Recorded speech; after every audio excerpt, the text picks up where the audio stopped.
नमस्कार मित्रों, मैं हूं योग चतुर्वेदी और आज हम पढ़ने वाले हैं विभव मापी की सुग्राह्यता, सेंसिटिविटी ऑफ पोटेंशियोमीटर। तो फ्रेंड्स, ये जो सेंसिटिविटी शब्द है, इस शब्द पर ध्यान दीजिए। ये शब्द हमारे सामान्य भाषा दैनिक जीवन का शब्द है। आपने इसको सुना भी है। आपने कई टीवी एड में जब टूथपेस्ट के एड आते हैं तो फिर वहां इस शब्द का प्रयोग अक्सर होता है। तो सेंसिटिविटी का क्या मीनिंग है? हिंदी में कहते हैं इसको सुग्राह्यता, और इसका अर्थ ये होता है कि जो बहुत ही छोटे से सेंस को भी मेजर कर पाए, समझ पाए, वो सेंसिटिविटी है। बहुत बहुत छोटी सी भी कोई चीज, और वो भी यदि इफेक्ट करे तो फिर वो सेंसिटिविटी है। जैसे आपने सुना होगा कई लोगों की स्किन बहुत सेंसिटिव है, तो जैसे ही वो धूप में जाते हो तुरंत उनकी स्किन लाल पड़ जाती है या उस पर कोई प्रॉब्लम्स होने लगती हैं। कई लोगों की सूंघने की क्षमता, नाक बहुत सेंसिटिव होती है। जैसे ही कहीं पर भी नींबू कट गया, समझ लीजिए छींक आना शुरू। ऐसे कई सारी चीज जो बहुत बहुत छोटे सेंस, बहुत छोटी सी चीज को भी कैच कर ले, बहुत छोटे सेंस का भी अनुभव कर ले, तो वहां सेंसिटिविटी शब्द का इस्तेमाल होता है। तो यहां पर जो सेंसिटिविटी है, सुग्राह्यता है, वो किसकी है? वो विभव मापी की है। तो विभव मापी से हम क्या चीज नापते हैं? ये किस चीज को विभव मापी मेजर करेगा? तो विभव मापी से हम नापते हैं विभवांतर।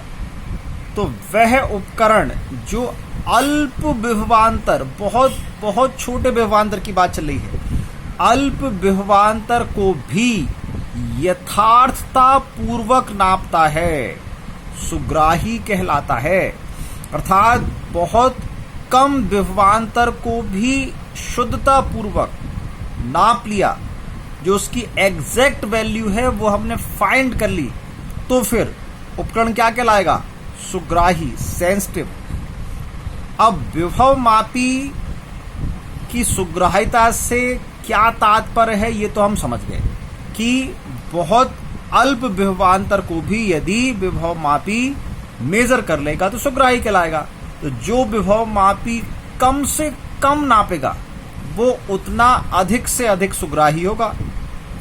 तो विभव मापी की सुग्राह्यता को हम किस चीज से नापते हैं? वो क्या चीज है जिसके द्वारा हम विभव मापी की सुग्राह्यता बढ़ा सकते हैं या घटा सकते हैं?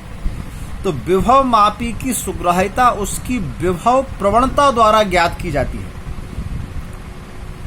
विभव प्रवणता का मान जितना कम होता है, सुग्राह्यता उतनी ही अधिक होती है। तो अब इसका मतलब ये हो गया कि विभव मापी की सुग्राह्यता से तात्पर्य है बहुत कम विभवांतर को भी यथार्थता पूर्वक नापने से। और यदि हमको विभव मापी की सुग्राह्यता बढ़ानी है, घटानी है, या ये देखना है कि इसकी सुग्राह्यता कितनी होगी, तो आप उसकी सुग्राह्यता को उसकी विभव प्रवणता से ज्ञात कर सकते हैं, समझ सकते हैं। अब ये विभव प्रवणता क्या होती है? तो ये हमने विभव मापी जब आपको समझाया था तो वहां भी बताया था कि विभव मापी का जो तार है, उसकी एकांक लंबाई का जो विभवांतर है, उसी को क्या बोलते हैं? विभव प्रवणता।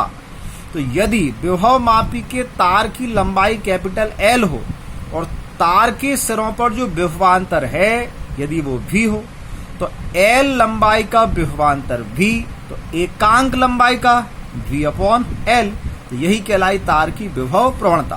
तो यदि विभव मापी के तार की लंबाई एल है, विभवांतर v है, तो उसकी विभव प्रवणता k इक्वल टू होगी v अपॉन एल। तो अब इस विभव प्रवणता, ये जो k है, इसकी वैल्यू हम कम करके विभव मापी की सुग्राह्यता को बढ़ा सकते हैं। तो अब हम इसमें विभव मापी की सुग्राह्यता को बढ़ाने के उपाय भी देखेंगे कि वो क्या करें हम जिससे विभव मापी की सुग्राह्यता बढ़ जाए, या हम यदि विभव मापी खरीद रहे हैं तो हमको ये कैसे पता चलेगा कि ये विभव मापी ज़्यादा अच्छा होगा या ये ज़्यादा अच्छा होगा। तो आपने इसके लिए विभव प्रवणता एक राशि पता कर ली है। तो विभव प्रवणता का मान कम करके हम सुग्राह्यता बढ़ा सकते हैं। तो अब हम देखने वाले हैं कि सुग्राह्यता बढ़ाने के उपाय से मतलब है विभव प्रवणता को कम करने के उपाय से। तो वो कौन कौन से तरीके हैं जिससे हम विभव प्रवणता को कम कर सकते हैं। तो आप देख रहे हैं K डिपेंड करेगा V पर और L पर। K V के समानुपात में है। तो समानुपात का मतलब ये होता है यदि एक राशि बढ़ेगी तो उसी अनुपात में दूसरी राशि भी बढ़ेगी। यदि V की वैल्यू बढ़ेगी तो K की वैल्यू बढ़ेगी। तो ऐसे ही हमको तो K कम करना है, तो यदि V की वैल्यू कम होगी तो K की वैल्यू भी कम होगी। तो ये V क्या चीज थी? तो V था विभव मापी के तार के सिरों का विभवांतर, जिसको कम करके हम सुग्राह्यता बढ़ा सकते हैं। तो हमको तो सुग्राही विभव मापी ही चाहिए है। तो सुग्राही विभव मापी के लिए ये जो विभवांतर है इसकी वैल्यू कम होनी चाहिए।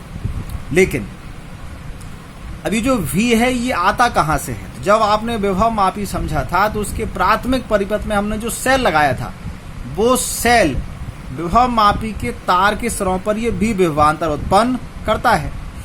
अब यहाँ हमने जब देखा कि सुग्राह्यता को बढ़ाना है तो इनका कहना है या इस कंडीशन का ये कहना है कि वो विभवांतर कम होना चाहिए।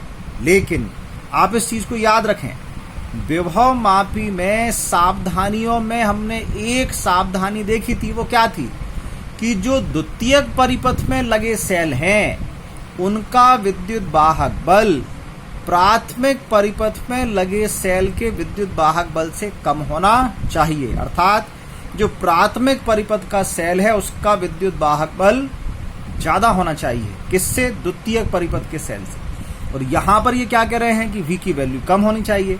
तो हाँ, तो विभवांतर कम होना चाहिए अगर हमको सुग्राह्यता बढ़ानी है तो ठीक है। मतलब प्राथमिक परिपथ में लगे सेल का विद्युत वाहक बल हमको घटाना पड़ेगा, कम करना पड़ेगा। लेकिन कम तो आप करें, लेकिन इस चीज का विशेष ध्यान रखें कि वो द्वितीयक परिपथ में लगे सेल के विद्युत वाहक बल से तो अधिक ही रहेगा, उससे कम नहीं होगा। ये बात समझ आ गई हमारी कि V की वैल्यू कम होगी तो सुग्राह्यता बढ़ जाएगी। तो अब हमको V की वैल्यू कम करनी है। ये कम कैसे होगी? जब हम प्राथमिक परिपथ में लगे सेल का विद्युत वाहक बल कम करेंगे। लेकिन प्राथमिक परिपथ में लगे सेल का विद्युत वाहक बल कम तो आप कर लें, लेकिन किस चीज का ध्यान रखें कि वो द्वितीयक परिपथ में लगे सेल के विद्युत वाहक बल से कम ना हो जाए, नहीं तो संतुलन बिंदु नहीं मिलेगा। तो इसलिए प्राथमिक परिपथ में लगे सेल का विद्युत वाहक बल कम होना चाहिए, लेकिन द्वितीयक परिपथ में लगे सेल के विद्युत वाहक बल से अधिक होना चाहिए। ये पहली सुग्राह्यता बढ़ाने का उपाय था। ये पहला उपाय था। दूसरा उपाय देखो, K डिपेंड कर रहा है L पर। ये L क्या चीज है? विभव मापी के तार की लंबाई। तो K और L आपस में व्युत्क्रमानुपात में है, अर्थात L बढ़ेगा तो K कम होगा। तो L की वैल्यू मतलब विभव मापी के तार की लंबाई हमको ज्यादा लेनी चाहिए यदि हमको सुग्राही लेना है। तो अब आप याद करो जो हमने विभव मापी पढ़ा था तो वहां क्या लिखा था कि इसमें जो तार है वो 4, 6 अथवा 10 मीटर का हो सकता है। तो इसका मतलब ये है जितना लंबा तार उतनी सुग्राह्यता ज्यादा। तो 4 मीटर के तार वाला जो विभव मापी है उसकी सुग्राह्यता 10 मीटर लंबे तार वाले विभव मापी से कम होती है। तो अब आप समझ गए हैं कि हमको जितना सुग्राही विभव मापी लेना है उतने तार की लंबाई ज्यादा होनी चाहिए। अर्थात जब हम बहुत अल्प विभवांतर को नापना चाह रहे हैं तो फिर आपको विभव मापी वो लेना चाहिए जिसमें तार की लंबाई ज्यादा हो। तो इस प्रकार फ्रेंड्स, आज के वीडियो में हमने समझा है विभव मापी की सुग्राह्यता या सेंसिटिविटी को। तो आप इसके भी अच्छे से नोट्स बनाएं। मुझे उम्मीद है आज का टॉपिक आपको समझ में आ गया होगा। फिर मिलेंगे अपने नेक्स्ट वीडियो में, जहां फिर किसी नए टॉपिक पर चर्चा करेंगे। तब तक बहुत मन लगाकर पढ़िए। नमस्कार।